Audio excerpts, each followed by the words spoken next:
Ya, Saudara Ibunda Imam Mashkur, korban pembunuhan yang dilakukan oleh oknum TNI dan sipil telah diberangkatkan ke Jakarta pada Sabtu malam. Keberangkatan ibunda korban ini direncanakan untuk bertemu langsung dengan pengacara kondang Hotman Paris Hutapea.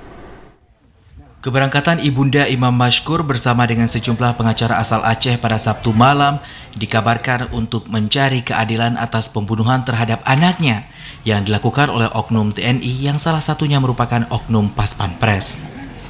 Ibunda Imam Mashkur juga diagendakan untuk berjumpa langsung dengan pengacara kondang Hotman Paris Hutapea yang juga turut mengawali kasus dugaan pembunuhan ini.